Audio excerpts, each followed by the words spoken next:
तो भैया ABP live की चुनावी कवरेज वाली गाड़ी जो है वो ग्वालियर किला से होते हुए पहुंच गई है राघवगढ़ किला। राघवगढ़ विधानसभा सीट, ये सीट बड़ी खास है क्योंकि यहां से एमपी के पूर्व मुख्यमंत्री, कांग्रेस के दिग्गज नेता दिग्विजय सिंह के पुत्र जयवर्धन सिंह चुनाव लड़ रहे हैं। और हम अभी किले के अंदर जाएंगे। आपको बता दें कि ये वो किला है जो 1977 के बाद से भाजपा एक बार भी इसे भेद नहीं पाई है। तो जयवर्धन सिंह जो यहाँ के कांग्रेस के विधायक हैं और प्रत्याशी भी हैं, तो चलिए उनसे बातचीत करेंगे। वैसे तो बहुत व्यस्त हैं, लोगों से मिल रहे हैं, बहुत तामझाम है, लेकिन कोशिश करेंगे कि उनसे बातचीत हो जाए और फिर उनसे पूछेंगे कि भाई आपके इस किले में ऐसा क्या खास है, आपने क्या किया है कि भाजपा इसे भेद नहीं पा रही है। तो आइए चलिए।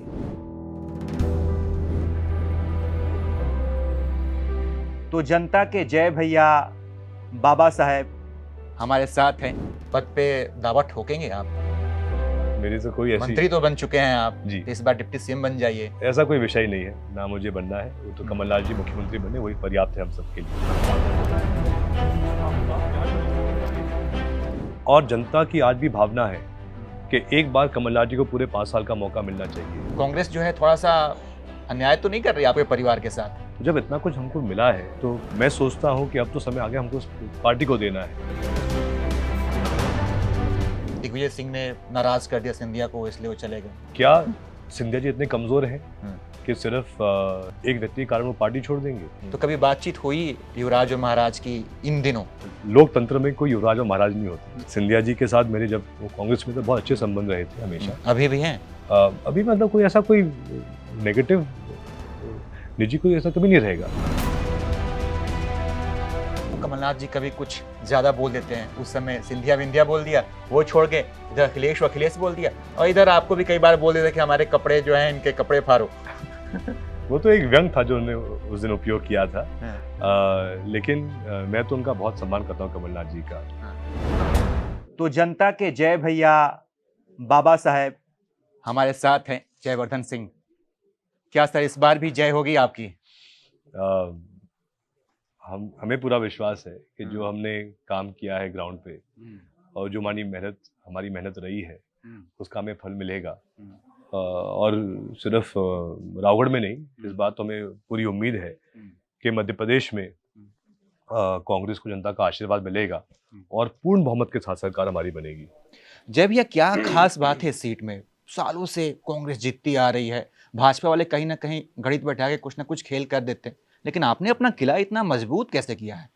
हमारा एक पारिवारिक नाता हर एक परिवार के साथ है। हाँ। घर के संबंध है। हाँ। हर एक घर के साथ में, और हमने कभी भेदभाव नहीं किया है कांग्रेस और भाजपा के रूप में। हाँ। हमेशा हमारे बीच जो भी आया है, कोई भी समस्या रही है, चाहे समस्या सार्वजनिक हो चाहे निजी कोई ऐसा कोई विषय हो जिसमें कोई निर्धन परिवार हमारे पास आया हो, सबका काम हो, सबका भला हो, ये हमारा प्रयास रहा है। सुख और दुख में शामिल होकर जनता के बीच रहना, ये हमारा हमेशा प्रयास रहा है।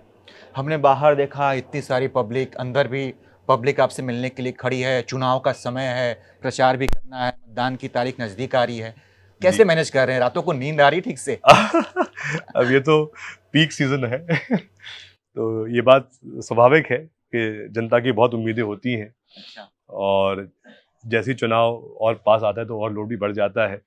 लेकिन हमेशा फिर भी यही प्रयास रहता है मेरा कि हर तरह से जनता के बीच हाजिर रहूं, उनकी सुनवाई हो, काम करने का भी 100% पूरा उसमें हमारा प्रयास रहे और काम हो भी जाए, ये हमारा हमेशा एक विचार रहता है। जयवर्धन जी की शादी जो है वो बिहार में हुई है और मैं भी बिहार से हूँ, तो सवाल पूछने में मुझे थोड़ी सी छूट मिल जाएगी।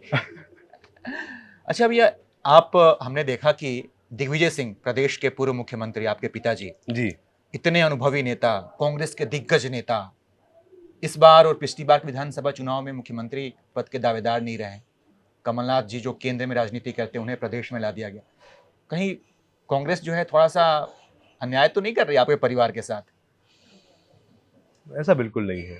कांग्रेस ने हमको इतना कुछ दिया है। स्वयं दिग्विजय सिंह जी पीसीसी अध्यक्ष रहे, सांसद रहे, मुख्यमंत्री रहे 2 बार, एआईसीसी के महामंत्री रहे अनेकों साल के लिए। तो जब इतना कुछ हमको मिला है तो मैं सोचता हूँ कि अब तो समय आ गया हमको पार्टी को देना है। और निरंतर हमेशा हमारा प्रयास रहा है कि जो भी काम हो उसे पार्टी मजबूत हो। जहाँ तो सवाल कमलनाथ जी का है, उनको जनता ने मौका दिया था 5 साल पहले, लेकिन सौदेबाजी हुई, सरकार हमारी नहीं बच पाई। और जनता की आज भी भावना है कि एक बार कमलनाथ जी को पूरे 5 साल का मौका मिलना चाहिए। और मुझे इसलिए विश्वास है क्योंकि जो 15 महीने हमारे थे, उनमें हमने अनेक को नए काम किए थे।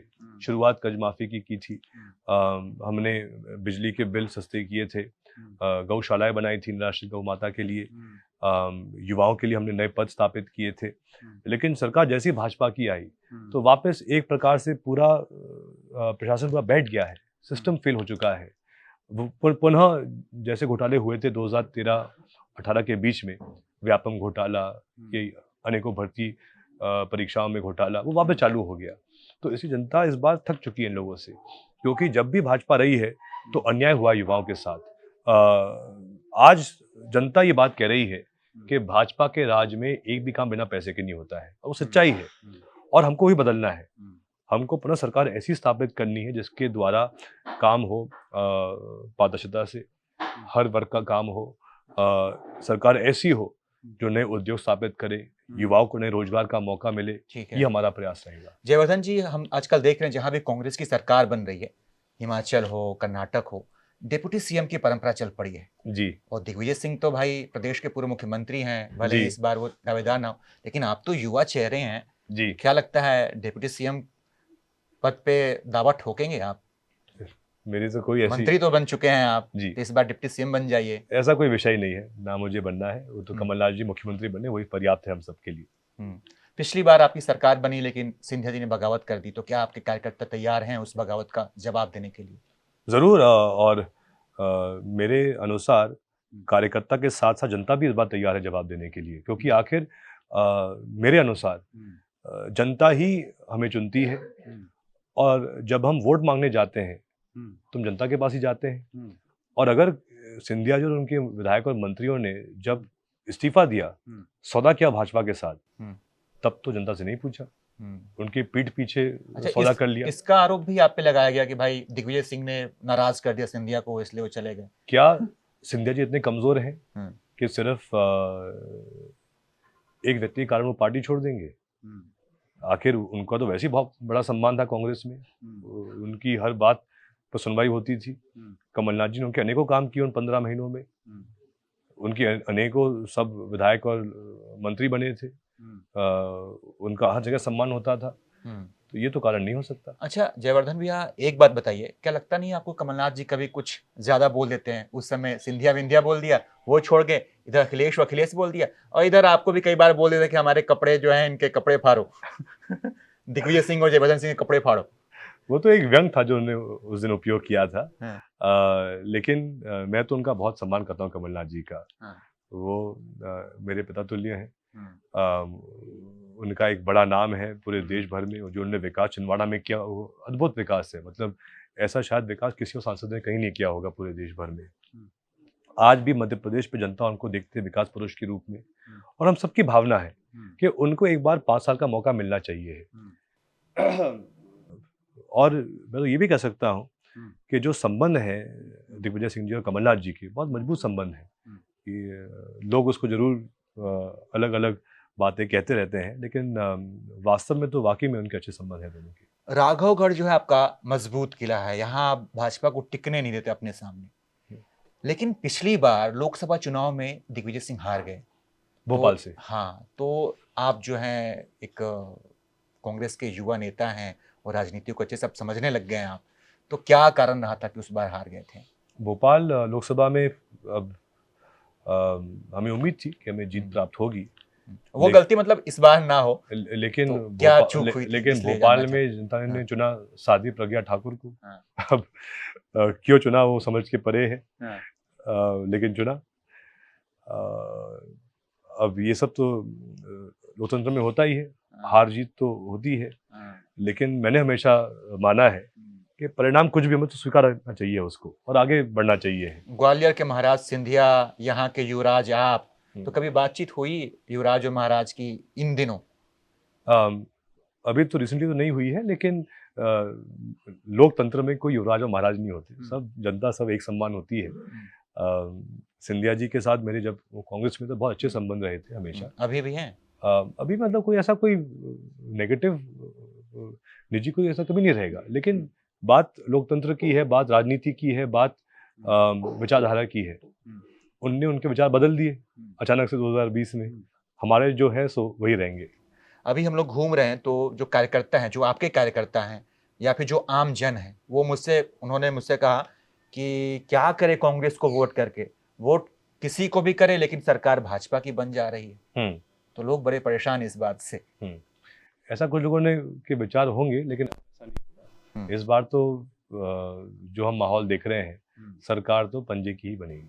230 में से कितनी विधानसभा सीट? हमें उम्मीद है कम से कम 150 सीट तो आएंगी। 150 सीट? कौन सी सीट जो नहीं जीत रहे हैं आप, जो बाकी 150 के अलावा? अब वो तो क्या है कि थोड़े बहुत में तो कभी कभार जो हमें उम्मीद रहती है वो शायद उसकी पूर्ति नहीं हो पाती, लेकिन इस बार लगभग ओवरऑल जो माहौल हमें दिख रहा है, बहुत सकारात्मक परिणाम आएगा कांग्रेस के प्रति इस बार।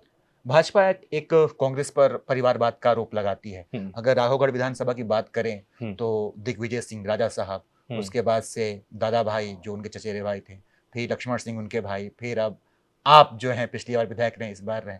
आपने कहा कि अब युवराज और महाराज कोई नहीं है, जनता को भी मौका मिलना चाहिए। तो क्या ऐसा है कि फिर कभी यहाँ पे कोई और किसी और को भी मौका मिले, या फिर जयवर्धन सिंह डटे रहेंगे? नहीं, क्यों नहीं। उसमें देखिए हर दल ये विचार करता है कि कौन जीतने वाला प्रत्याशी है और उस पर ही फिर तय किया जाता है। भाजपा ने भी अनेकों परिवारों को और उनके बच्चों को टिकट दिया है, कोई कमी नहीं है उसमें। लगभग अगर आप तुलना करेंगे तो लगभग उनके भी हर संभाग में अनेक ऐसे लोग हैं जिनके पिता विधायक रहे हैं या मंत्री रहे हैं या भाजपा के नेता रहे हैं, उनको उनके बच्चों को टिकट मिला है।